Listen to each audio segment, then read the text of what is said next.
রমজান মাস কোনো স্মার্টফোন ব্যবহার করবেন না, নেট কানেকশনের সাথে সংযুক্ত থাকবেন না। যাদের নেটেই কাজ, নির্দিষ্ট সময় কাজের সময় করবেন, এরপরে টোটালি বন্ধ করে দিবেন। বাসার রাউটার বন্ধ করে দিবেন, নির্দিষ্ট সময় চালিয়ে বাকি সময় বন্ধ করে রাখবেন।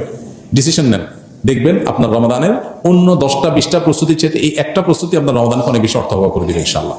দ্বিতীয়ত, রমজান মাসে আনহেলদি, অস্বাস্থ্যকর এবং আমাদের জন্য ক্ষতিকর এবং অপ্রয়োজনীয় অতিরিক্ত খাবার গ্রহণ করা থেকে রমজানে বিরত থাকে।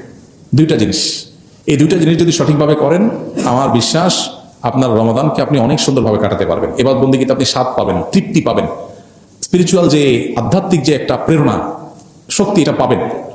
এই যে চোখের জেনা হয় সোশ্যাল মিডিয়াতে, এই যে আপনার ডোপামিন সোশ্যাল মিডিয়াতে একটা পর একটা আনন্দ, বেদনা, হাসি, খুশি, বেদনা, বিভিন্ন ইস্যুগুলো আমাদের মনোযোগকে বিভিন্নভাবে বিক্ষিপ্ত করে ফেলে। এরপরে ইবাদতে মনোযোগ হয় না, না তারাবিতে মজা পাই, না রোজাতে, না তাহাজ্জুদে, না দোয়াতে, না তেলাওয়াতে কোনো মজা পাই। এগুলো থেকে